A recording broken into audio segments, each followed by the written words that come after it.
Hello mga ka-atings! Excited po ako ngayon kasi gagawa po tayo ng isa sa mga paborito kong sweets. Yan ay pastillas. At may twist ito. Lalagyan natin ng yema sa loob. Kaya kung tawagin siya ay pastillas de yema. Magsimula na tayo. Ang una nating gagawin ay pastillas. Ito ang mga sangkap. Powdered milk, condensed milk, at saka white sugar. Tara na, simulan na natin. Ito ang una nating gawin. Lagay natin itong condensed milk.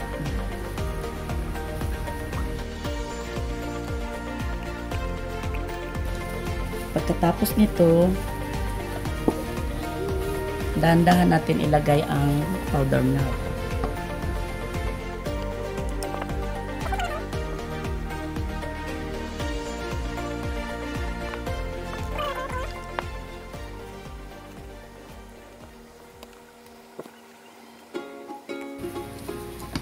Pagkatapos nito, pag mahalo na natin lahat, pwede na natin masahin na ilagay sa cellophane.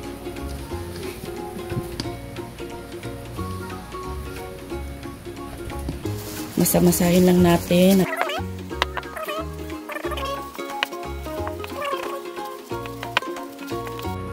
Ngayon, gagawin na natin ang yema. Ito ang sangkap. Isang latang condensed, 3 egg yolk, at saka vegetable oil.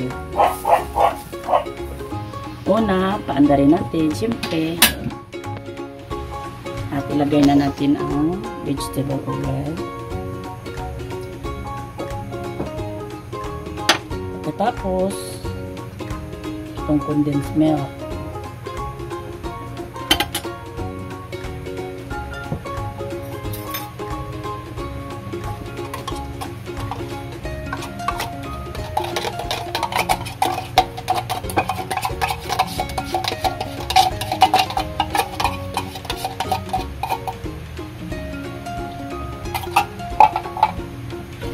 Tapos, itong 3 egg yolk.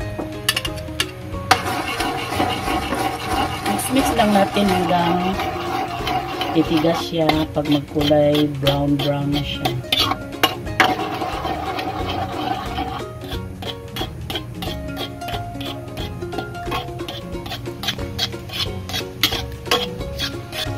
Ito parang malapit nang maluto, nag brown na siya. Madali lang itong maluto kasi isang lata lang ng condense.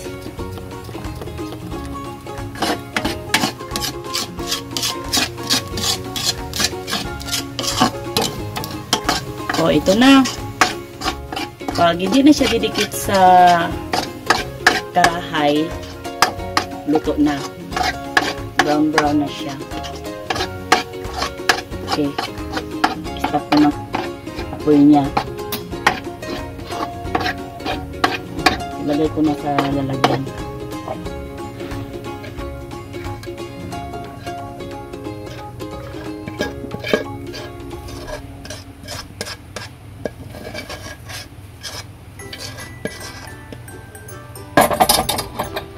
O, ito na guys, yung ating yema.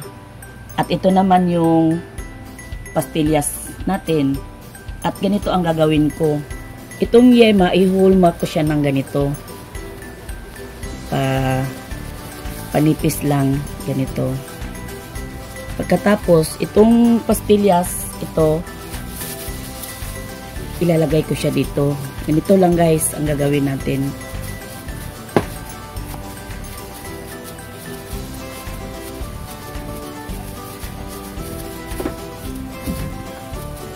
Ilalapad muna natin sa makaya pa na ano. Pagkatapos ilagay natin itong yema.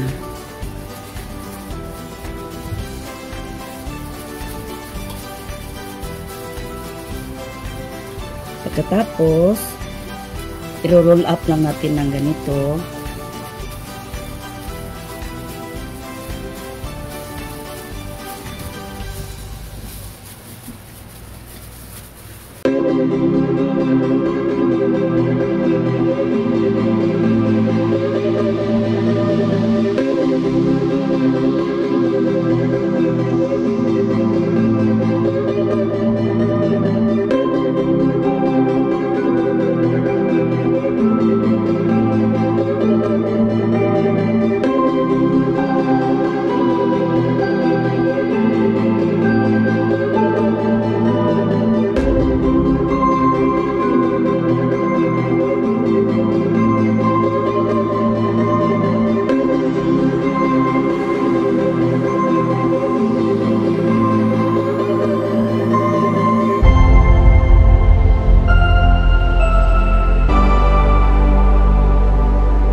Tikman ko.